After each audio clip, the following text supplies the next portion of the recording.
Olá, meus queridos, graça e paz a todos. Eu sou Jailson Gomes e esse é o canal Graça em Espírito. Passando aqui hoje para deixar uma mensagem no canal, quero aqui agradecer cada um de vocês inscritos no meu canal. Muito obrigado aí por assistir os vídeos e comentar. Estou aprendendo muito com vocês. Sejam todos bem-vindos. Sintam-se todos abraçados por mim. Meus queridos, no estudo de hoje, eu quero mostrar a palavra de Deus através da Bíblia.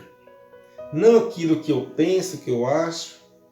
Você pode até não gostar do meu jeito de expressar, do meu jeito de ser, mas eu quero que você entenda uma coisa, que a palavra de Deus mostrada nesse canal por mim é a luz da Bíblia. Não aquilo que eu acho, que eu penso, mas sim está escrito. Por que ficou escrito? Quem somos?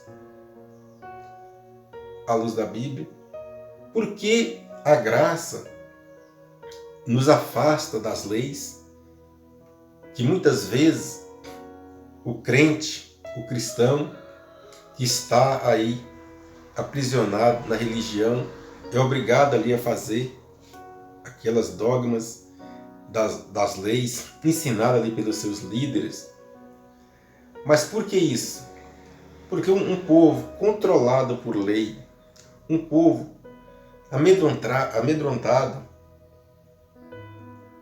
de culpa, de pecado, sentindo culpado pelo pecado dos judeus do passado, porque esses pecados era transgressão das leis que Deus deu a Moisés no deserto para conduzir os descendentes dos hebreus.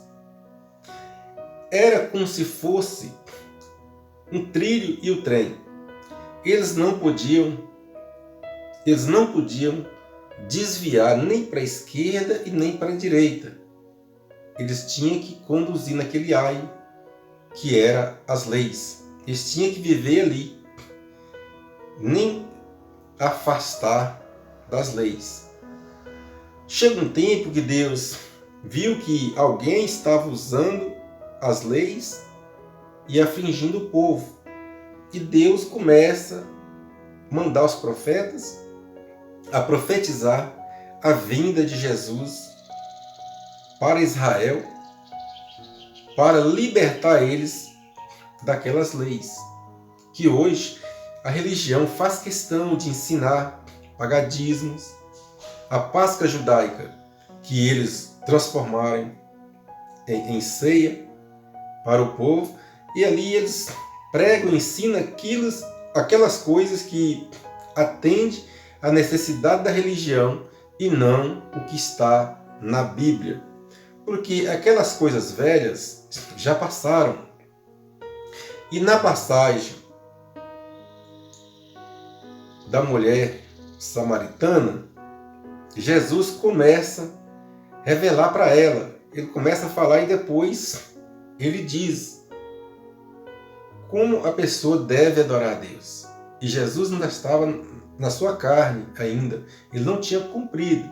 Mas vamos iniciar aqui no livro de João, capítulo de número 4, versículo 19 em diante. O contexto é a história da mulher samaritana. Disse-lhe a mulher: Senhor, vês que és profeta? Versículo 20.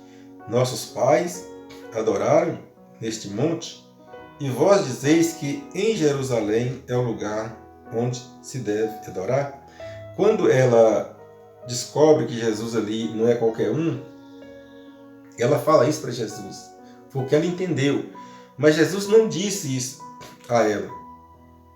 Versículo 21. Disse-lhe Jesus: mulher, crê em mim, a hora vem em que nem neste monte, nem em Jerusalém adorareis o Pai. 22. Vós adorareis o que não conheceis. Nós adoramos o que conhecemos, porque a salvação vem dos judeus. Jesus falando dele. Versículo 23. Mas a hora vem, e é agora. E agora é em que os verdadeiros adoradores adorarão o Pai em espírito e em verdade, porque o Pai procura a tais que assim o adorem. Aqui Jesus já começa a falar que não é no templo de Jerusalém e também não é daquele monte que ela diz que os pais delas, os antepassados, adoraram naquele monte. Agora que Jesus vem e fala que o lugar onde deve adorar é em Jerusalém, isso foi o que ela entendeu, mas Jesus falou não. Deus não procura estáis, Deus procura aqueles que adoram em espírito e em verdade. O Pai procura tais. Entende? Se adoração é em espírito e em verdade, então é onde você está. É no trabalho, na sua casa, na viagem. Importa que você está com Deus no seu coração, na sua mente. Deus busca esses. Deus não busca aqueles que estão lá no monte, aqueles que estão lá em Jerusalém. Não, é o tempo todo. É demonstrando no seu dia a dia. Versículo 24. Deus é Espírito e é necessário que os que o adorem, adoram em espírito e em verdade. Meus queridos, Deus conhece todos, o coração de todos. Deus sabe, entende? Deus sabe de cada um de nós. Aonde nós estamos, não é demonstrando para as pessoas, colocando uma roupa bonita, uma Bíblia debaixo do braço, indo à igreja, indo ao monte. Não, Deus vê o coração. E Deus busca aqueles que adoram, Jesus diz, em espírito e em verdade, com fé no seu coração. Versículo 25. Replicou-lhe a mulher: eu sei que vem o Messias e que se chama o Cristo. Quando ele vier, há de nos anunciar todas essas coisas. Você vê que a mulher já esperava, ela já sabia que Jesus ia vir. Mas só que ela não sabia que aquele que estava falando com ela ali era Jesus. 26. Diz-lhe Jesus: eu sou, eu que falo contigo. Aqui nessa passagem a gente vê, que Jesus deixou escrito como devemos adorar o Pai, é em espírito e em verdade.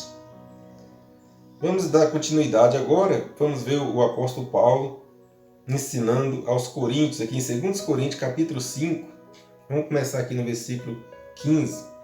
E ele morreu por todos, ele quem? Jesus, o apóstolo Paulo falando, para que os que vivem não vivem mais para si, mas para aquele que por eles morreu e ressuscitou. Então, Jesus veio, ele veio ali em Israel, cumpriu ali o seu trabalho, que era em colocar fim naquela lei, estabelecer a graça. Aqui ele já disse à mulher que para adorar o Pai tem que ser em espírito e em verdade. Agora o apóstolo Paulo disse, e ele morreu por todos. E ele a ninguém vê mais segundo a carne. Vamos dar continuidade. Por isso, daqui por diante, a ninguém conhecemos segundo a carne. E assim que tenhamos conhecido Cristo segundo a carne, contudo agora já não os conheceremos desse modo. Deus, ele não vê você, ele não vê ninguém pelo corpo carnal. O apóstolo Paulo diz que mesmo que nós conhecemos Cristo segundo a carne, já não conhece desse modo. O apóstolo Paulo conheceu Cristo, o homem, então, em vida. Mas depois que Jesus morreu e ressuscitou, ele diz que a ninguém conhecemos mais segundo a carne, mesmo que conhecemos Cristo segundo a carne. Agora você vai ver que os ensinamentos já mudam. Os ensinamentos daqui para frente já é outros. Aqui o apóstolo Paulo vai começar a falar das leis. Vamos dar continuidade. Versículo 17. Pelo que se alguém está em Cristo, nova criatura é.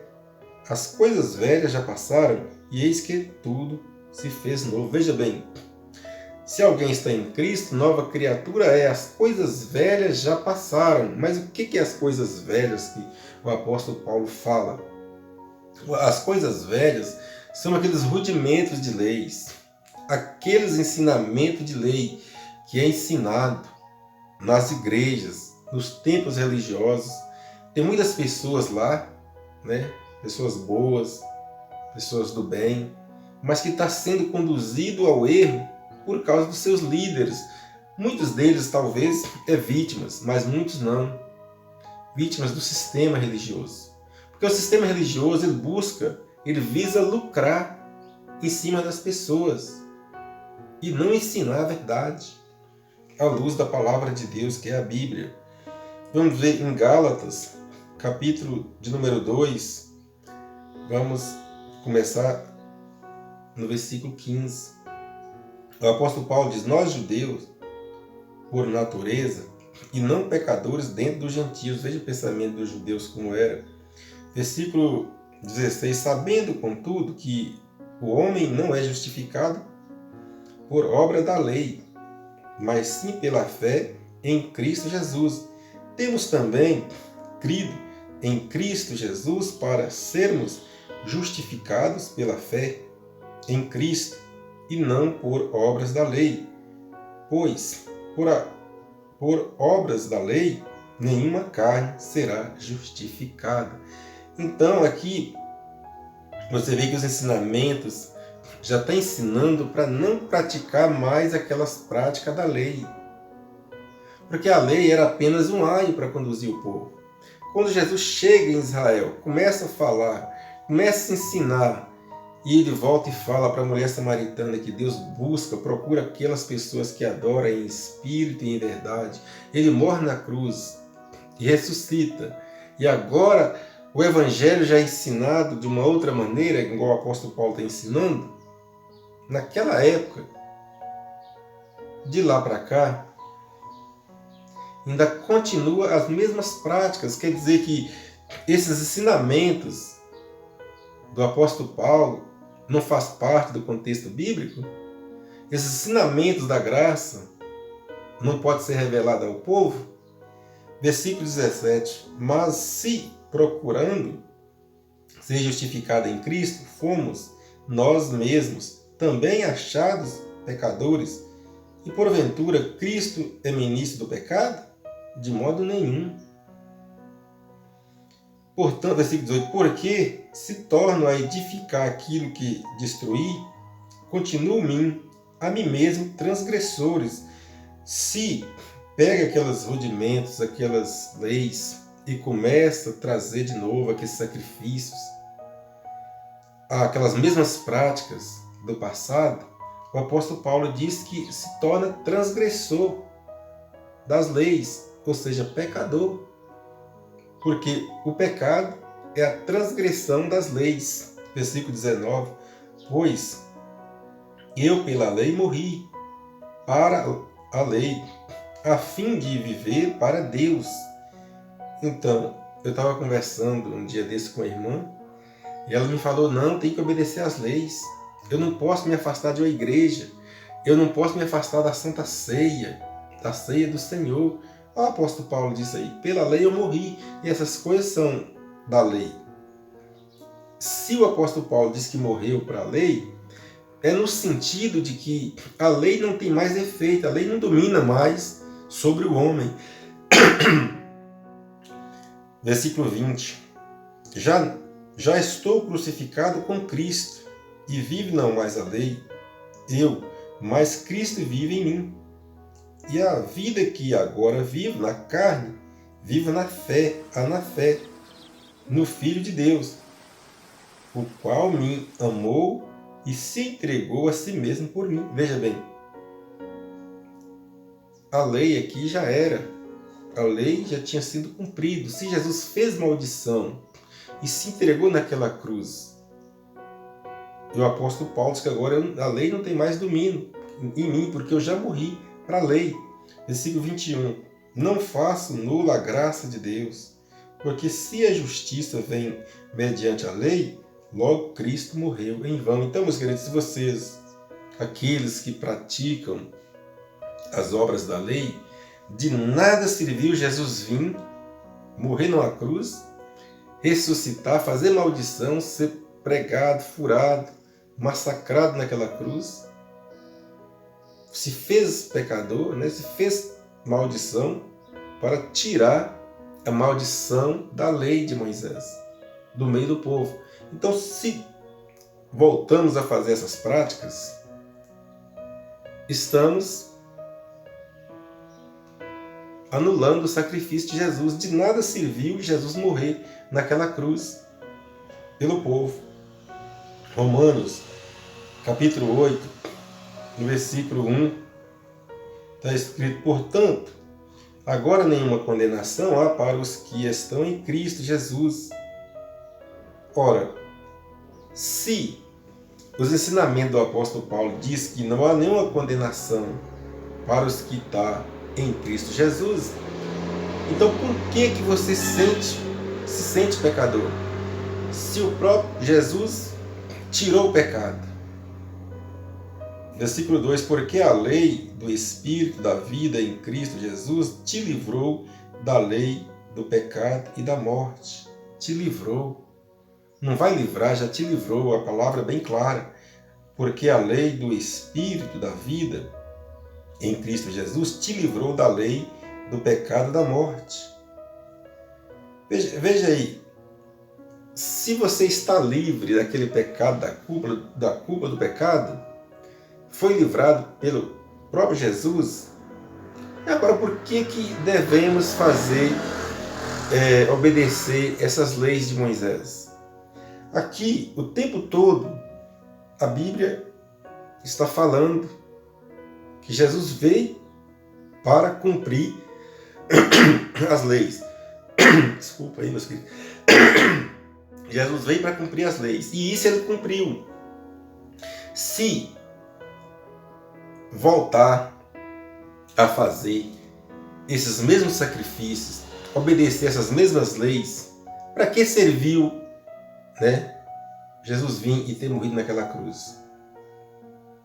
Versículo 3: porquanto o que era impossível à lei, visto que se achava fraca pela carne, Deus, enviando o seu próprio Filho em semelhança de carne do pecado, e por causa do pecado na carne, condenou o pecado. Então, meus queridos, o pecado não vai ser condenado, ele já foi condenado, ele já foi destruído, ele já foi aniquilado na cruz. Versículo 4: para que a justa exigência da lei se cumprisse em nós, neles, que não andássemos segundo a carne, mas segundo o Espírito. Porque ali, na época de Paulo, cumpriu as leis. Na época do apóstolo Paulo, foi a geração que estava vivendo para o cumprimento daquelas leis. Então, o apóstolo Paulo diz que as leis se cumpriram em nós, no tempo deles. Versículo 5: pois os que são segundo a carne inclinam-se para as coisas da carne, mas os que são segundo o Espírito para as coisas do Espírito. Porque as coisas do Espírito ensinam. Lembra que Jesus disse que os verdadeiros adoradores tinham que adorar em espírito e em verdade? Quando você vai adorar a Deus em espírito, o seu corpo é só um instrumento para carregar o seu espírito. Porque o espírito, os efeitos do espírito é amor. E quem ama, quem tem um amor no seu coração, não mata, não rouba, não faz nada errado. Entende? Antes te afasta, porque logo o Espírito que está em você identifica as coisas erradas e não deixa você, seu corpo, chegar a ter aquelas coisas. Versículo 6: porque a inclinação da carne é morte, mas a inclinação do Espírito é vida e paz. Maravilhoso. É só você dar ouvido, querer entender, buscar o conhecimento da graça, porque, meus queridos, a graça é difícil, é muito difícil a graça você entender, porque a graça é como você, na religião, é como se você está ali tomando uma sopinha, uma coisinha leve. E quando você começa a entender a graça, é como se você estivesse pegando ali um prato, uma feijoada, um prato sólido, porque a graça é forte. Eu vejo aí uns entram no meu canal, entra e sai, porque não aceita a graça. É impactante, ela impacta. Se você não busca conhecer a fundo a graça, você não fica, porque você choca, entende? É a mesma coisa você está tomando uma sopa, ali um período de tempo, e depois você for tentar alimentar um alimento forte, o seu organismo não resiste. É assim a graça da lei, entende? Continuando, Lucas 17, versículo 20, sendo Jesus interrogado pelos fariseus sobre o que viria o reino de Deus, respondeu-lhes: o reino de Deus não vem com aparência exterior. 21, nem dirão ei-lo aqui ou ei-lo ali, pois o reino de Deus está dentro de vós. Para entender o reino de Deus, você precisa conhecer a graça, porque aquela palavra dizer estou reinando com Cristo é no sentido de você estar vivendo o reino, porque o reino ele chegou na terra, ele ficou aqui na terra, mas para você viver ele, para você desfrutar do reino de Deus, você precisa estar em espírito e em verdade, como Jesus disse à mulher samaritana. É evidente, a evidência da chegada do reino de Deus, Mateus, número 3, capítulo 3, do versículo 1 e 2, naqueles dias apareceu João o Batista pregando no deserto da Judéia e dizendo, arrependei-vos, porque é chegado o reino do céu. Olha aí o reino. Eles não entendiam por causa das leis. As leis atrapalhavam eles entender o reino. E o reino, a chegada do reino, foi a chegada de Jesus na terra. E João Batista anunciou, arrependei-vos, porque é chegado o reino de Deus. E esse reino não foi tirado. Se tem um rei, tem um reino, entende? Mateus 4 agora, versículo 15, a terra de Zebulon, Jesus falando, e a terra de Naftali, o caminho do mar, além do Jordão, a Galiléia dos gentios. O povo, versículo 16, o povo que estava sentado na sombra, em trevas, viu uma grande luz. Sim, aos que estavam sentados na região da sombra da morte, esta luz raiou. Qual era a luz? Jesus, o reino. Versículo 17. Desde então começou Jesus a pregar e a dizer, arrependei-vos, porque é chegado o reino dos céus. Então o reino dos céus foi chegado por Jesus, que ele era o rei, que veio do céu, estabeleceu o reino na terra. Mas por causa da lei, o povo não entendia qual era o sentido de viver o reino. Depois que Jesus morre, ele traz o apóstolo Paulo, ele ressuscita, ele traz o apóstolo Paulo para pregar para os gentios. Você vê aqui que os gentios que estavam na Galiléia, eles viram a luz, porque eles entendem o que Jesus estava pregando, ensinando. E ali, eles viram a grande luz. Mas Jesus disse que para viver o reino, tem que entender a graça. Para você viver em espírito e em verdade, tem que entender qual é o sentido da graça. A religião ensina que a graça não existe. Muitas vezes ele ensina, não, eu estou em graça. Você vai conversar com o irmão, ele fala, não, se não fosse a graça de Deus, eu não estava aqui. Mas ele não conhece a graça, porque se ele conhecesse a graça a fundo, com certeza ele não fazia aquelas coisas que é ensinado na igreja deles. Né? Porque eu estou vivendo a graça, mas eu tomo a ceia. Eu estou vivendo a graça, mas eu batizo. Eu estou vivendo a graça, mas eu tenho que pagar o dízimo. E as outras coisas, fazer as campanhas, que é ensinado ali na religião. Então essas coisas, o apóstolo Paulo diz que as coisas velhas já passaram. Agora tudo se fez novo. E aí, eles continuam ali, numa confusão de espírito, numa confusão, vivendo ali, obedecendo o líder, mas na verdade não está fazendo a vontade de Deus, como está escrito na Bíblia. Meus queridos, hoje o estudo chega ao fim, mas no próximo vídeo a gente dá continuidade na palavra de Deus. Graça e paz a todos.